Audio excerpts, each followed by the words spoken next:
Hello दोस्तों, welcome back to PDA classes. मैं आपका स्वागत करता हूं बहुत ही प्यारे वीडियो में।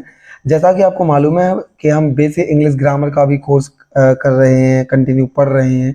ग्रामर चल रही है हमारी और ऑलरेडी हम उसमें इडियम फ्रेजेस की भी सीरीज चल रही है और ऑलरेडी हमारी सिनोनिम एंटोनिम की series vocabulary you can say. Now आपके लिए पोर्शन इंपॉर्टेंट था ये एरर वाला पोर्शन। तो एरर वाला पोर्शन की मैं सीरीज लाया हूं जिसमें आपको सीडीएस एनडीए के पूरे एरर आपको मिल जाएंगे। इस चीज का आपको ध्यान रखना है और इसमें हम पूरे सीडीएस एनडीए के एरर लगाएंगे, ठीक है। तो ये है आपके सामने एरर और चलिए करते हैं स्टार्ट प्यारा सा वीडियो बहुत ही प्यारी वेब के साथ। पहला क्वेश्चन आपके सामने है। The question is often raised that whether it is desirable to send Indian students abroad since they rarely return। अगर आपको याद हो तो मैं आपको बताऊं कि मैंने आपको बताया था कि सबसे पहले हमको क्या देखना होता है, पार्ट्स ऑफ स्पीच की एरर। सबसे पहले क्या देखना होता है, या तो आप देखो पार्ट्स ऑफ स्पीच की एरर, ठीक है, या तो देखिए पार्ट्स ऑफ स्पीच, या फिर आप देखिए उसमें टाइम एंड टेंस की। किसकी? टाइम एंड टेंस की। ये दो पोर्शन होते हैं, you have to clearly find the in the error. So what, अब यहाँ पे देखिए कि आपको देखना है, यहाँ देखिए प्रेजेंट टेंस में दिखा है और यहाँ भी आप देख सकते हैं, यहाँ ऑलरेडी यहाँ सेंड ये भी इज लगा प्रेजेंट में है, दे रियरली रिटर्न ये भी प्रेजेंट में, यानी कि टाइम और टेंस से कोई एरर तो नहीं है इसमें। अब देखते हैं पार्ट्स ऑफ स्पीच में। पार्ट्स ऑफ स्पीच आप देख सकते हैं ये दैट और वेदर एक साथ लगाए। क्या है? दैट और वेदर एक साथ लगाए। तो ये क्या है? कंजक्शन है। अब मुझे बताइए, क्या एक साथ आपने कभी दो कंजक्शन देखे हैं? क्या एक साथ आपने कभी दो कंजक्शन देखे हैं? अगर देखे तो मुझे बताइए। बिल्कुल नहीं, कभी भी एक साथ दो कनेक्टर नहीं आते। You can say conjunction connector, ठीक है।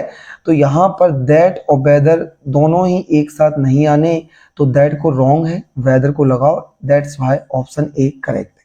क्लियर है? बहुत ही अच्छे से आराम से हम देखते जाएंगे एक एक क्वेश्चन को बहुत ही आसानी से। इस चीज को आपको ध्यान देना है, ठीक है। नेक्स्ट क्वेश्चन है, आपको रीड करना है, बताइए मुझे इसका आंसर। नेक्स्ट क्वेश्चन आपके सामने ये रहा। The work of an uneducated farmer is far important than that of professor. देखिए यहाँ पे देन लगा है। क्या लगा है? देन लगा है। ओके सर, यहाँ देन लगा है। देन यूज कब होता है? When you have to show the comparison. Okay, comparative degree है, यानी कि ये तो मालूम चल गया। अब देन लगा है। अब यहाँ पे आपने देखा कि इंपॉर्टेंट लिखा है, वर्ड क्या है? इंपॉर्टेंट। अब इंपॉर्टेंट जो वर्ड है आपके सामने, इस इंपॉर्टेंट वर्ड की बात करें, इंपॉर्टेंट वर्ड की, तो इस वर्ड का आपका कॉम्पिटिटिव डिग्री क्या होगा? ये तो हो गया आपका पॉजिटिव डिग्री। कॉम्पिटिटिव डिग्री क्या होगा? ये डाइस लेवल है। अगर आपको देखना है, मैंने पूरे डिटेल में पीडीए क्लासेस पे बनाया है, अदरवाइज यहाँ देख लीजिए। ये आपका इंपॉर्टेंट है, इसका बनेगा फार, क्या आएगा? मोर। मोर लगकर, इनके साथ मोर लगता है, इस चीज को आपको ध्यान देना है। इनके साथ क्या लगाना है? हमको मोर लगाना है। तो इनके साथ आप जब मोर लगाएंगे तो आपका आंसर सही होगा, तभी ये बन पाएगा आपका कॉम्पिटिटिव डिग्री। तो यहाँ पे आप देखिए देन तो लगा हुआ है और यहाँ पे आप देख सकते हैं कि देन तो उसने लगा दिया, लेकिन आपका आंसर नहीं। कहने का मतलब यहाँ पे कॉम्पिटिटिव डिग्री नहीं है, दैट्स वाई आंसर बी होगा, यानी कि more important, far more important. Clear है ना? So you have to remember, notice करते जाइए ये सब पॉइंट जो भी मैं बता रहा हूँ, वेरी वेरी इंपॉर्टेंट।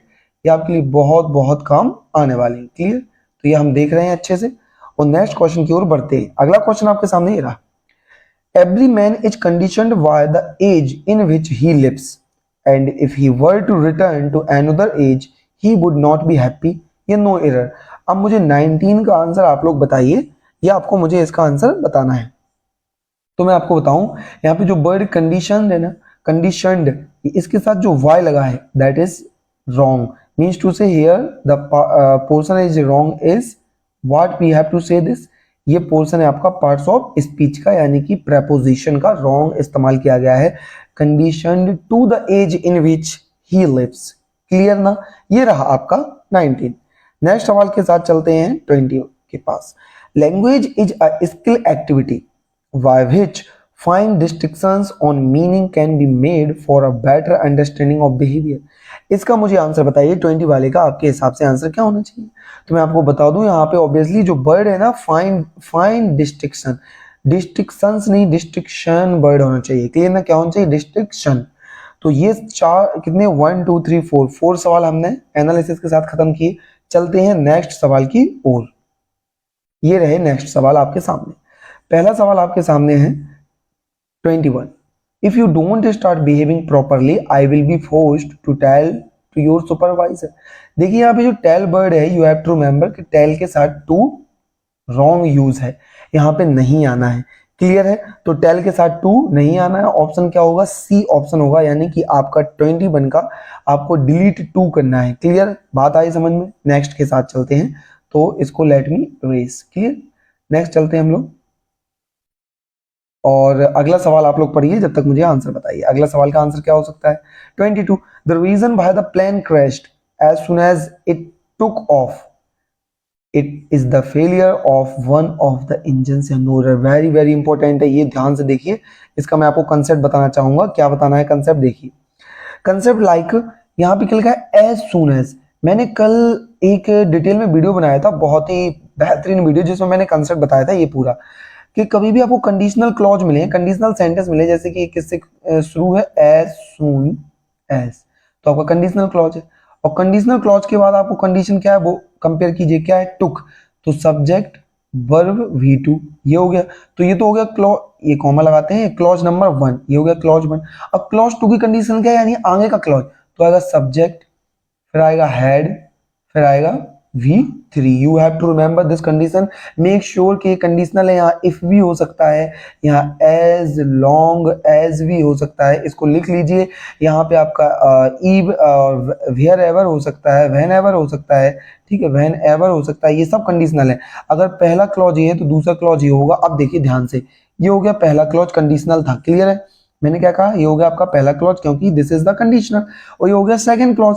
ठीक है, अब बताइए जब सेकंड क्लॉज ये रहा तो आपको क्या बताना है? ये फर्स्ट क्लॉज में तो गलती कहाँ पे, ये आपको बताना है, ये मुझे आपको ध्यान से बताना है। कहने का मतलब ये तो आपका V2 हो गया, तो यहाँ पर गलती दिख रही है हमें, यानी कि क्लॉज सेकंड में, बिकॉज यहाँ पे हेड प्लस V3 होना चाहिए, यहाँ पे हेड क्रैश्ड लिखना चाहिए, और रॉन्ग क्रैश्ड लिखा हुआ है। क्या बात क्लियर हुई? कितना प्यारा कंसेप्ट आपने सीखा, इसको नोट कर लीजिएगा। और इसके साथ हम चलते हैं नेक्स्ट क्वेश्चन के पास। तो मुझे बताइए नेक्स्ट क्वेश्चन का आंसर, आप लोग मुझे आंसर दीजिए। इसका बहुत ही प्यारा सवाल है, इसको आपको मुझे बताना है, ठीक है? तो मुझे बताइए इसका आंसर क्या होगा। नेक्स्ट सवाल आपके सामने, He went in the room, opened a box and took out a gun। क्या आप जानते हो यहाँ पे जो इन का यूज किया गया है ये रॉन्गली है। अब आप कहेंगे क्यों? सुनिए ध्यान से। In you have to prefer when the condition is stable, you have to say when the condition is stable. जब आपका एक ही परिस्थिति हो, एनवायरनमेंट में कोई चेंजेस ना हो, स्टेबल कंडीशन हो, तो आपको इन का यूज करना है। जब आप मूवमेंट करके कहीं जाएं और मूवमेंट शो करें तो यू हैव टू से, जब आप मूवमेंट शो करें, ठीक है, तो यू हैव टू से इनटू, आपको इनटू का यूज करना है। सो आपको इनटू कब? जब आप गति का यूज करें। किसका? जब आप गति का यूज करें, ठीक है। तो आपको इसका याद रखना है। और इनटू कब होता है? अब देखिए यहाँ पे आप देख सकते हैं इनटू रूम के, क्या है? ही वेंट इनटू, रूम के अंदर जा रहा है ना, गति कर रहा है, तो यहाँ पे इन नहीं आना चाहिए, क्या आना चाहिए? इनटू आना चाहिए। ऑब्वियसली बात है यार, इनटू आना चाहिए। तो that's why you have to say the correct answer is A. Clear है? नेक्स्ट चलते हैं 24 की तो। Thousands of people far and near started gathering outside the auditorium from early morning to pay their tributes to the departed leader No Error। आपको इसका answer बताना है। 24 का आंसर क्या होगा? देखिए तो मैं आपको बता दूं, इसमें आपका ऑप्शन है ए, बिकॉज यहाँ पे लिखा है ना कि कई हजारों लोग, सैकड़ों हजारों लोग की बात कर रहा है। Thousands of people, far and near, दूर से, फ्रॉम फार एंड नियर आना चाहिए, क्या आना चाहिए? From far and near, in word का आपको यूज करना है। क्लियर है? तो ये आपका रॉन्गली यूज है, यू हैव टू से। क्लियर? ये 4 क्वेश्चन हमने यहाँ किए। चलते हैं नेक्स्ट स्लाइड के साथ, होप आपको ये समझ में आया होगा। नेक्स्ट क्वेश्चन आपके सामने ये रहे, बहुत ही प्यारे प्यारे क्वेश्चन आपके सामने रहे। 25 क्वेश्चन नंबर को पढ़िए, आंसर मुझे बताइए। Nobody in their sense would have acted so. Hope आपको इसका आंसर मिला होगा, लेकिन कंसेप्ट बहुत प्यारा है, ध्यान से इसको सुनिए, मुझे इसका आंसर बताइएगा। सुनिए, you have to remember word nobody, ध्यान से लिखिएगा, लिखना है nobody, somebody, nobody, somebody, someone, anyone, anyone, no one, ठीक है। जितने भी ये वर्ड हैं ये सब क्या है? ये all these word treated as singular, these all word treated as singular, ये सब सिंगुलर है। इजारा में लेंगे, ये आपको समझ में आ गई बात। दूसरी बात ये सब आपके इनको अगर आप प्रस्तुत करें तो इनके साथ अगर आपको चाहिए पजेसिव एडजेक्टिव, तो इन सब के साथ आपका हिज आएगा। क्या आएगा?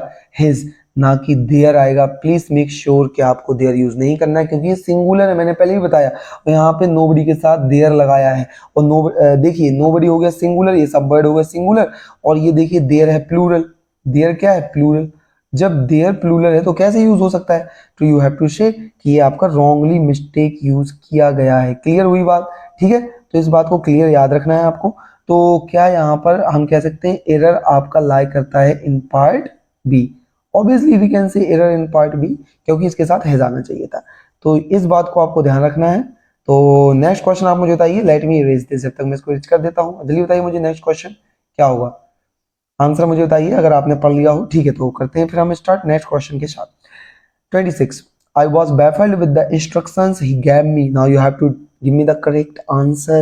You have to tell me what is the wrong things in this, or it is no error. So I think you got it. B option is the correct because the preposition baffled के साथ by आएगा। इधर पर क्या आएगा? baffled के साथ by आएगा। It is wrong, तो baffled के साथ क्या आएगा? by आएगा। नेक्स्ट 27, यू हैव टू से लिखते जाइएगा इन वर्डों को, ठीक है ना। बैफल के साथ बाय आता है। 28 देख लेते हैं। 28 में क्या है? 28 में आपको ध्यान से देखना है। She could not believe that it had all happened to her. तो यहाँ पे गौर से पढ़िए इस क्वेश्चन को, आपको मुझे बताना है। She could not believe that it had all happened to her. इसका आंसर देखिए, यहाँ पे कुड यूज किया गया है, V2 है, पास्ट है, यहाँ भी पास्ट है, टेंस की कोई प्रॉब्लम नहीं है, और पार्ट्स ऑफ स्पीच में मुझे कोई प्रॉब्लम नहीं दिख रही। ये भी सही है, ये भी सही है, ये भी सही है। प्रॉब्लम क्या है? तो इसका मतलब इसमें मुझे तो नो एरर नजर आ रहा है। आपको क्या नजर आ रहा है? मुझे तो नो एरर नजर आ रहा है। तो यहाँ पे नो एरर है, क्योंकि कोई पार्ट दिख ही नहीं रहा है। देखिए यहाँ पे भी V2 है, पास्ट है, नो प्रॉब्लम। यहाँ भी V2 है, पास्ट है, नो प्रॉब्लम। ठीक है, नेक्स्ट 39 पर। People shouldn't drop later on payments, should they? तो 29 का मुझे बताना है आपको। 29 का आंसर क्या होगा? 29 का जल्दी बता दीजिए कि 29 में क्या होना चाहिए। देखिए यहाँ भी V2 है, और यहाँ पे देखिए यहाँ पे क्वेश्चन टैग है। ये क्या क्वेश्चन टैग पूछ लिया उसने? QT question tag. और उसने देखिए यहाँ पे नेगेटिव में वर्ड यूज है, और यहाँ पे कहा शुड दे। आप कहते हैं ना कि पीपल शुडंट ड्रॉप, जैसे आपने ये काम किया है ना, तो ये वो है ना है। क्या है? ये है ना। तो ये करेक्ट है, नो प्रॉब्लम, इसमें कोई एरर नहीं है। कहने का मतलब इसमें कोई भी एरर नहीं है। Option D is the correct. तो होप यहाँ पे हमने 4 से 5 क्वेश्चन यहाँ पे खत्म किए। चलते हैं नेक्स्ट स्लाइड पर। बताइए अगले क्वेश्चन आपके सामने ये रहे। मुझे बताना है question number 30। He had no objection to forward my application to the higher authority. Hope पढ़ते पढ़ते आंसर आ गया होगा। यहाँ पे ऑब्जेक्शन के साथ यहाँ पे जो यूज है ना, ये रॉन्ग है। क्या है? रॉन्ग है। क्या आना चाहिए? इन फॉरवर्डिंग आना चाहिए। क्या आना चाहिए? इन फॉरवर्डिंग आना चाहिए, फॉरवर्डिंग। तो क्या आएगा आपके साथ? Let me erase this. कितना गंदा ये लिख के आया है यहाँ पे, देखिए। तो आपको इन फॉरवर्डिंग क्या आना चाहिए? In forwarding. ओके, तो मेक श्योर कि आपको ये लिखना है यहाँ पर। Next, when the plane crash, when the plane landed, he found that one of the wings is damaged via cell. Now give me the answer question of 31. Replace it with was. You have to remember कि मैंने कहा था time और tense parts of speech देखना है। आपको देखना है यहाँ पे लैंडेड लिखा है, यानी कि पास्ट हो गया। पहला तो हो गया पास्ट में, फर्स्ट क्लॉज हो गया पास्ट में, ओके। फाउंडेड ये भी हो गया पास्ट में, सेकंड क्लॉज भी पास्ट में हो गया, नो प्रॉब्लम, यहाँ भी सही है। One of the wings is, third clause क्यों पास्ट में नहीं होगा? ये तो आपका प्रेजेंट में लिखा हुआ है, तो ये रॉन्ग है ना। प्रेजेंट में कहां से होगा? ये रॉन्ग है, पास्ट में ये भी होना चाहिए। अगर ये पास्ट ये भी पास्ट होगा, क्लियर। तो इज नहीं आना चाहिए, यहाँ पे वाज आ जाइए। तो you have to replace is with was, तो यहाँ पे वाज का यूज करना है। नेक्स्ट आपके सामने 32 का यूज करना है, और मुझे बताइए 32 का आपका आंसर क्या होगा 32 में। तो बताइए फिर 32। My friend has got an appointment in a television company some 3 months ago, no error. You have to tell me what is the correct answer in this. जल्दी बताइए इसमें क्या आंसर। तो ऑब्वियसली आपको दिख रहा होगा क्वेश्चन नंबर जो आपका 32 है, उसमें क्या करना है आपको, कंपेयर कीजिए। हैज गॉट लिखा हुआ है यहाँ पे, क्या लिखा है? Has got in television company some 3। देखिए 3 month है, वो टाइम ड्यूरेशन बता रहा है। अरे भाई 3 महीने पहले उसे अपॉइंटमेंट मिली थी। जब टाइम आपका कभी भी शो करे तो आपको याद रखना है, यहाँ पे रेज करने दीजिए। जब कभी भी टाइम शो करे, वो पास्ट की बात कर रहा है, तो भाई पास्ट ही आएगा ना। क्या आएगा? पास्ट आएगा। तो ऑब्वियसली पास्ट आना चाहिए यहाँ पर। तो यहाँ पर रॉन्ग है। whenever you are showing the time then time describe it is in the past। और जब अगर टाइम पास्ट बताता है तो सेंटेंस पास्ट होगा, तो हैज क्यों आएगा यहाँ पे, ठीक। 32 during the earthquake people listened a strange noise and rushed out of homes. मैं आपको बहुत प्यारी बात बता रहा हूँ, यहाँ पे आप सुनिए। देखिए जैसे कि आपने सुने होंगे दो बर्ड होते हैं, एक होता है हियर, एक होता है लिसन, ठीक है। एक होता है हियर, एक होता है लिसन। दोनों में बहुत ही डिफरेंट है, दोनों में बहुत ही डिफरेंट है। हियर जो वर्ड है इसका भी सुनना है, ये भी सुनना है, लेकिन ये होता है ध्यान से सुनना। क्या होता है ये?